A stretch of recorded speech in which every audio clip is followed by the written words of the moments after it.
C'était en 2019 et je partageais une maison avec 2 autres filles. Nous avions toutes un peu plus de 20 ans. La maison était située dans un parc, plus précisément sur un terrain dégagé avec accès par une route principale. Il n'y avait ni aire de jeu ni zone de barbecue, juste de l'herbe haute et épaisse et plusieurs arbres. La clôture du jardin avait la hauteur de la taille, et un arbre à droite bloquait la moitié de la vue du parc au-delà de la clôture. Un soir, après avoir pris une douche, j'ai mis une chemise large et une culotte, car c'était l'été, et j'ai entendu le chien de ma colocataire aboyer de manière incontrôlable dans le jardin. Ma colocataire n'était pas à la maison, alors je suis sorti précipitamment par la porte arrière pour voir ce qui se passait. Le chien grognait et montrait les dents en direction de la clôture. Il avait déjà capturé et tué des opossums auparavant, alors je craignais qu'il y en ait un à proximité. Je l'ai tiré par le collier pour le ramener à l'intérieur, mais j'ai ressenti un frisson et la sensation que quelque chose n'allait pas. J'ai levé les yeux et j'ai vu une silhouette debout dans l'obscurité, de l'autre côté de la clôture. C'était un homme, d'environ 1m70, qui ne disait rien. Je ne pouvais pas voir clairement son visage. Instinctivement, j'ai sursauté et dit, « Mon Dieu, je ne t'avais même pas vu là. » Mais l'homme n'a pas répondu. Il est resté là, portant un bonnet et une veste, me regardant simplement. J'ai gardé le chien devant moi en reculant vers l'intérieur de la maison. Une fois à l'intérieur, j'ai verrouillé toutes les portes et fenêtres et appelé mon partenaire pour qu'il vienne. Au cours des mois suivants, des choses étranges se sont produites, mais rien de très significatif. La moustiquaire de sécurité a été endommagée et nous avons trouvé quelques pièces d'ordinateur sur la pelouse, qui auraient pu être laissées par des enfants. Un soir, après avoir dîné et pris quelques verres avec des amis, je suis rentré chez moi vers 22 heures. Nous laissions souvent la porte arrière ouverte pour que le chien puisse entrer et sortir, croyant qu'il effrayerait tout intrus. Dans la cuisine, à côté de la porte arrière, j'ai entendu le chien aboyer dans le jardin. Comme cela arrivait souvent, j'ai ignoré et préparé une boisson avant d'aller le chercher. Puis, j'ai vu une ombre se déplacer à ma droite, à l'intérieur de la maison, tournant au coin de la porte arrière vers la cuisine. J'ai pensé, que fait cet homme ici? Il portait un long manteau, bien qu'il soit été. La panique m'a envahi. Je suis retourné au comptoir et j'ai vu qu'il tenait un couteau, l'un de nos couteaux de cuisine. J'ai réalisé qu'il était déjà entré dans la maison auparavant. Ce n'était pas un cambriolage ordinaire, il avait eu l'occasion de prendre ce qu'il voulait. Il y a eu une lutte, il m'a renversé et ma tête a heurté le comptoir, me rendant inconsciente. La dernière chose dont je me souviens est le chien aboyant après lui. Notre chien, bien que terrifiant, avait peur de l'attaquer, mais il a essayé de l'éloigner. La police est arrivée, mais elle ne pouvait pas faire grand-chose, car il n'y avait pas eu d'effraction et la porte était ouverte. Il portait des gants, donc il y avait peu de preuves. J'avais des blessures aux mains et quelques ecchymoses, mais dans l'ensemble, j'allais bien. Cela aurait pu être pire. La police a suggéré de verrouiller la porte arrière pour éviter d'autres intrusions. Je n'ai jamais su si c'était le même homme que j'avais vu à la clôture. À cette époque, nous avions une 3e colocataire. Un jour, elle m'a demandé une cigarette parce qu'elle était stressée par quelque chose. Je lui ai dit que je ne fumais pas et elle a suggéré que cela devait être notre autre colocataire. Confuse, j'ai dit, « De quoi parles-tu ? Aucune de nous ne fume. » Apparemment, elle avait ramassé des mégots de cigarettes devant les portes avant et latérales de notre maison pendant tout son séjour. Elle n'en avait jamais parlé parce que cela ne la dérangeait pas, alors elle ne s'en était pas préoccupée. Elle partait très tôt pour travailler, avant que l'une de nous ne se réveille, c'est pourquoi nous ne nous voyons jamais.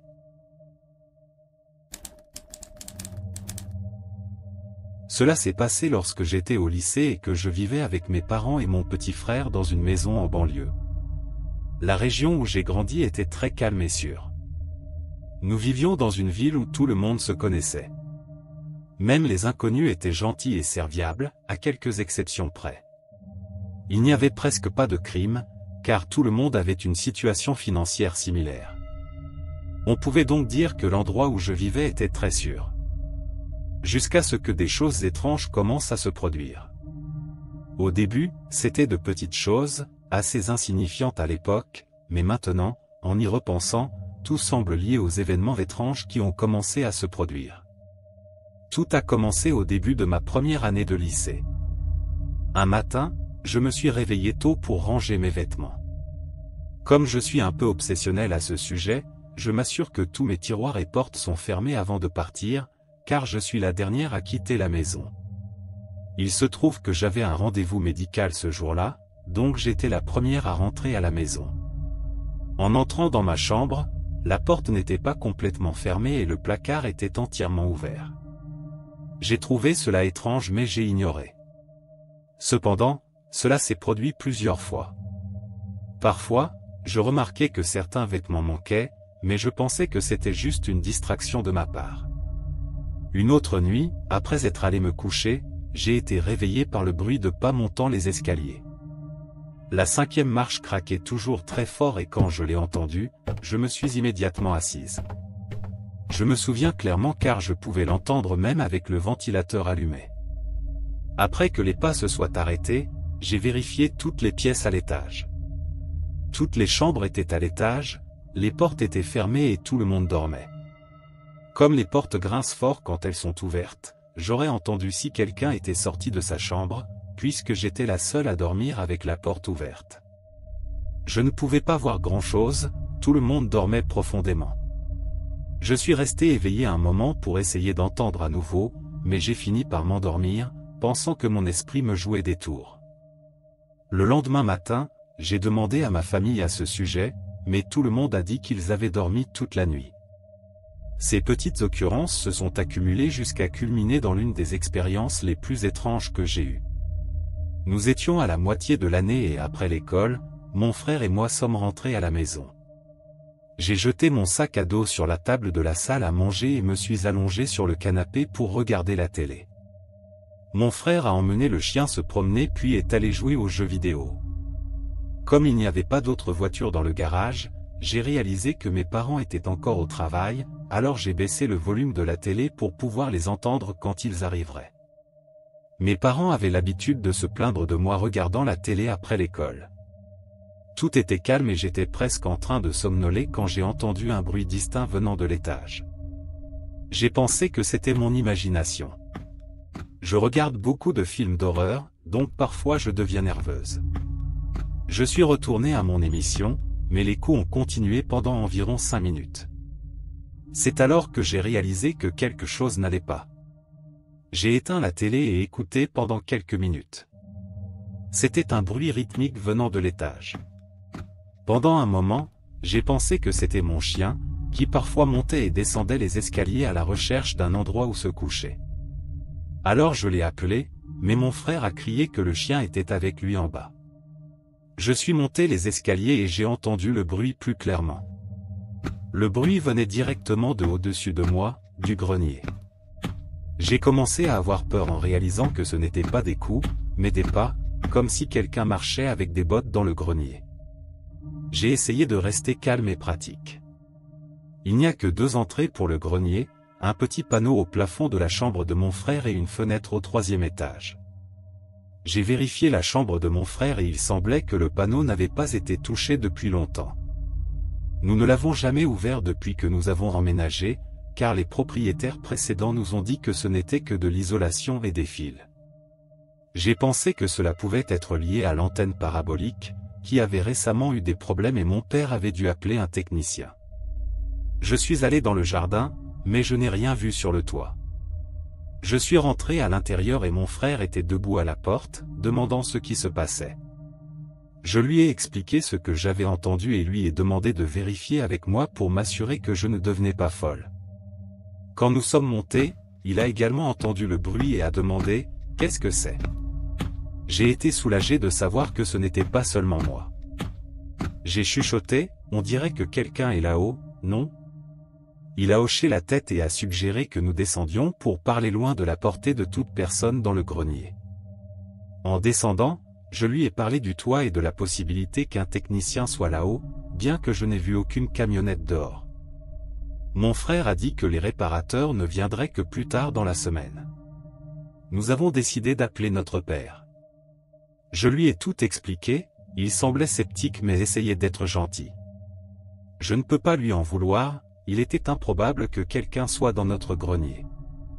Il a suggéré que cela pourrait être un oiseau ou un raton laveur, car nous vivions près d'un bois. J'ai essayé d'expliquer qu'aucun animal ne pouvait faire ce bruit de coups. Il a dit d'attendre, car il serait bientôt à la maison. Les coups ont continué pendant encore 30 minutes. J'ai décidé de rester dans la chambre de mon frère jusqu'à ce que cela s'arrête. Après 15 minutes, j'ai eu besoin d'aller aux toilettes à côté de sa chambre, toujours sous le grenier. En me lavant les mains, j'ai remarqué que les coups étaient plus forts et directement au-dessus de moi. C'était étrange car avant, le son était plus fort dans la chambre de mon frère. On aurait dit que le son me suivait. Parfois, quand j'ai peur, je deviens en colère, alors j'ai frappé 2 fois au plafond et crié « C'est quoi ce bordel ?» Les pas se sont arrêtés complètement. J'ai été confuse pendant une seconde. Puis, j'ai entendu 2 coups forts, comme si quelqu'un tapait du pied 2 fois. Je suis sorti en courant des toilettes en direction de mon frère, qui montait les escaliers. Je lui ai expliqué ce qui s'était passé et il a pris le téléphone pour appeler à nouveau notre père. Cette fois, j'ai mis le téléphone en haut-parleur et je l'ai tenu près du grenier, en disant à mon père d'écouter. Soudain, tous les sons se sont arrêtés. Après une minute de silence, j'ai entendu mon père dire « Quel bruit !» Mon frère et moi nous sommes regardés et avons couru en bas. J'ai dit à mon père de rentrer vite à la maison et que nous l'attendrions en bas. Il a dit qu'il arrivait déjà, alors nous avons ouvert la porte et couru à sa rencontre. Après avoir tout expliqué, mon père, bien qu'il ait semblé ne pas trop nous croire, nous a suivis jusqu'à l'étage. Mais il n'y avait plus aucun bruit. Même en lui demandant plusieurs fois de vérifier, il a ri et a dit que nous exagérions. Retirer le panneau pourrait endommager le plafond, et il était déterminé à ne pas monter là-haut à moins qu'il n'entende quelque chose. Bien sûr, les pas ne sont jamais revenus, du moins pas quand nous étions éveillés. Mon frère est resté dans ma chambre pendant quelques jours, encore effrayé. Nous n'avons jamais pu prouver ce qui s'était passé à nos parents. Quand les réparateurs sont arrivés, j'ai remarqué qu'ils montaient sur le toit de notre terrasse et n'utilisaient pas d'échelle. Ils pouvaient facilement accéder à la fenêtre du grenier. Je me suis toujours demandé si quelqu'un vivait secrètement là-haut et descendait la nuit sans que nous le sachions. Mais si c'était le cas, pourquoi nous avertiraient-ils ce jour-là? Cela me dérange encore que nous n'ayons jamais vérifié.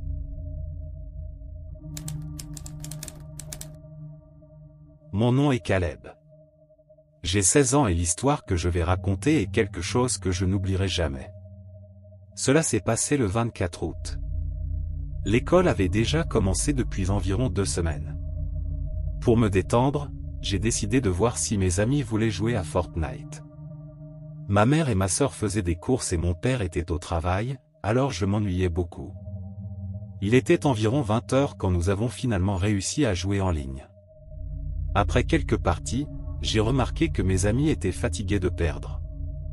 Ils se sont donc déconnectés après environ 1 heure. Je prévoyais de simplement m'allonger avec mon téléphone avant d'aller me coucher. C'est alors que j'ai entendu mes 2 chiens aboyer dehors.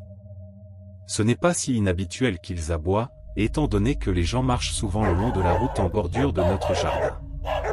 Mais j'ai quand même regardé par la fenêtre, on ne peut jamais être trop prudent de nos jours. Je n'ai vu personne, mais quelques secondes après avoir regardé par la fenêtre, j'ai entendu la porte du garage s'ouvrir et se fermer. Cela signifiait généralement que mon père était rentré à la maison. Cependant, j'ai trouvé étrange de ne pas avoir vu sa camionnette dehors, et il m'avait même envoyé un message plus tôt, disant qu'il travaillerait tard. J'ai décidé de descendre jusqu'à la salle à manger pour mieux voir. De là, je pouvais voir que l'allée était vide. Au début, j'ai pensé, merde, ça pourrait être un fantôme. Pour contextualiser, quelqu'un est mort sur notre propriété il y a de nombreuses années, quand il y avait une station-service ici. Apparemment, un vieil homme a mis trop d'air dans un pneu et il a explosé. Eh bien, je ne suis pas du genre à enquêter sur des bruits étranges pendant la nuit, alors je suis retourné en courant dans ma chambre et j'ai envoyé un message dans le groupe familial pour demander si quelqu'un était à la maison. J'ai raconté à ma mère la porte du garage et elle m'a dit d'éteindre toutes les lumières, de verrouiller la porte de ma chambre et d'y rester jusqu'à son retour à la maison. J'ai fait exactement cela. Environ 15 minutes plus tard, j'ai pensé entendre le grincement des planches du plancher en bois, comme si quelqu'un essayait de se déplacer furtivement. Sans rien pour me défendre, j'ai enlevé le bras du micro de mon bureau et j'ai ouvert la porte en silence. Je suis allé jusqu'au balcon de l'étage supérieur et j'ai observé, essayant de repérer quelqu'un caché ou quelque chose de suspect. Imprudemment, j'ai crié « Il y a quelqu'un », comme si j'attendais une réponse. Pendant un instant, j'ai pensé que j'étais simplement paranoïaque, jusqu'à ce que je voie la silhouette de quelqu'un debout sous le balcon. Pris de panique, j'ai couru vers la pièce la plus proche, qui était la petite salle de bain à côté de ma chambre. L'intrus devait savoir que je l'avais vu, car j'ai entendu des pas lourds monter les escaliers pendant que je me verrouillais à l'intérieur. J'ai murmuré des jurons pour avoir laissé mon téléphone dans ma chambre. Après quelques minutes de silence, j'ai finalement rassemblé le courage de courir de la salle de bain à ma chambre, verrouillant la porte en entrant.